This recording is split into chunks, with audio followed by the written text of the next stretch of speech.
Hi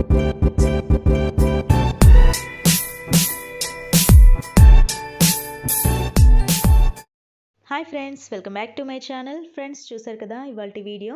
చిన్నపిల్లలకి జలుబు దగ్గు అనేది ఈ చలికాలంలో వస్తూనే ఉంటాయి. సో నేను చెప్పే ఈ రెమెడీస్ని మీరు యూజ్ చేసినట్లయితే పిల్లలకి ఈ జలుబు దగ్గు నుండి కాస్త రిలీఫ్ అయితే ఖచ్చితంగా దొరుకుతుంది. సో ఫ్రెండ్స్, ఈ వీడియో కనుక మీకు నచ్చినట్లయితే మనలాంటి ఎంతోమంది మదర్స్కి ఈ వీడియోని షేర్ చేయండి. అలాగే లైక్ చేయడం మాత్రం మర్చిపోవద్దు. సో ఈ రెమెడీస్ ఏంటియో ఇప్పుడు చూసేయండి వీడియో. పిల్లలకి జలుబు చేసినప్పుడు వాళ్ళు నైట్ అంతా నిద్రపోకుండా ఏడుస్తూ ఉంటారు, అలాగే సతాయిస్తూ ఉంటారు. అలాంటప్పుడు వాళ్ళకి శ్వాస తీసుకోవడంలో ఇబ్బందిగా ఫీల్ అవుతారు కాబట్టి ఆ విధంగా ఏడుస్తూ ఉంటారు. అప్పుడు మీరు ఏం చేయాలి అంటే, ఇలా ఒక గిన్నెలో కొద్దిగా కొబ్బరి నూనెని తీసుకొని స్టవ్ పైన పెట్టుకొని వేడి చేయాలి. ఇది కాస్త గోరువెచ్చగా అయితే సరిపోతుంది.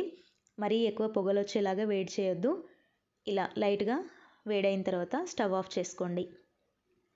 మరీ ఎక్కువ వేడయిందనుకోండి, ఇప్పుడు మనం కర్పూరం బిళ్ళలు వేయబోతున్నాం. అలా ఎక్కువ వేడైనప్పుడు స్టవ్ మీద ఉన్నప్పుడే మీరు కర్పూరం బిళ్ళలు వేశారంటే అది మండిపోతుంది. కాబట్టి గోరువెచ్చగా అయిన తర్వాత మాత్రమే కర్పూరం బిళ్ళల్ని ఒక 3 తీసుకొని ఈ విధంగా పౌడర్ లాగా చేత్తోని నలుపుకుంటూ ఇందులో వేసుకోవాలి. ఇలా కర్పూరం పొడిని వేసుకున్న తర్వాత దీన్ని ఒకసారి మిక్స్ చేసుకోండి. ఇప్పుడు దీన్ని పిల్లలకి ఛాతీ పైన, అలాగే అరికాళ్ళు, అరిచేతులు, నుదురుకి, అలాగే వెనక వీపుకి అంతా కూడా రాయాలి. రాసిన తర్వాత ఒక పల్చటి డ్రెస్ వేసి వాళ్ళని పడుకోబెట్టండి. అలా అయితే వాళ్ళు చక్కగా నిద్రపోతారు. ఈ రెమెడీ అయితే పిల్లలకి చాలా బాగా యూజ్ అవుతుంది.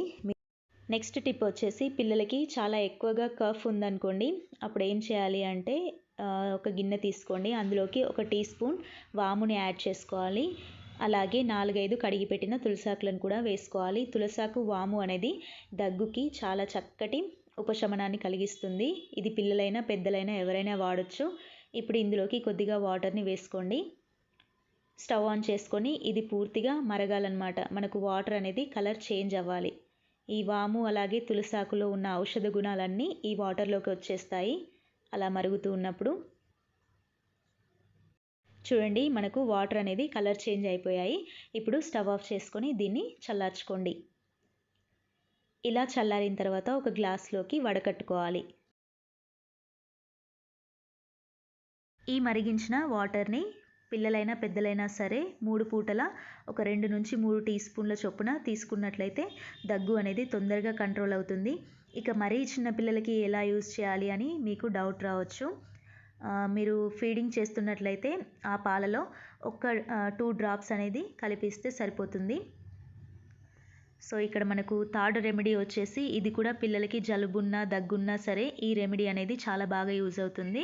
స్టవ్ పైన ఒక ప్యాన్ తీసుకొని అందులోకి 2 వెల్లుల్లి రెబ్బల్ని యాడ్ చేసుకోవాలి. పొట్టు తీసుకొని ఈ వెల్లుల్లిని ఇలా డ్రైగానే ఫ్రై చేసుకోవాలి.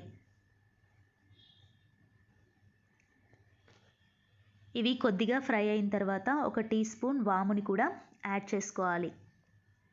ఈ వాము అలాగే వెల్లుల్లి 2 కూడా వేగి మనకి మంచి వాసన వచ్చేలాగా వేయించుకోవాలి. చూడండి, ఇవి చక్కగా వేగిపోయాయి. ఇప్పుడు వీటిని ఒక కాటన్ క్లాత్లోకి వేసుకోవాలి. నేను ఇక్కడ కాటన్ కర్చీఫ్లోకి వేసేసుకుంటున్నాను.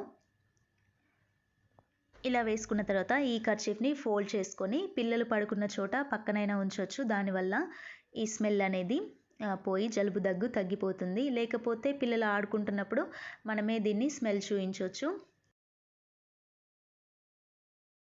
లేకపోతే దీన్ని పిల్లల మెడకైనా ఈ విధంగా కట్టేయచ్చు.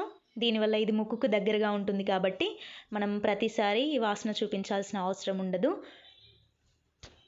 కాకపోతే మీరు లెంత్ ఎక్కువగా ఉన్న ఒక క్లాత్ని యూజ్ చేస్తే మంచిది. ఆ విధంగా అయినా కూడా మీరు చేయొచ్చు. సో ఫ్రెండ్స్, ఈ రెమెడీస్ మీకు యూస్ఫుల్ అవుతాయని అనుకుంటున్నాను.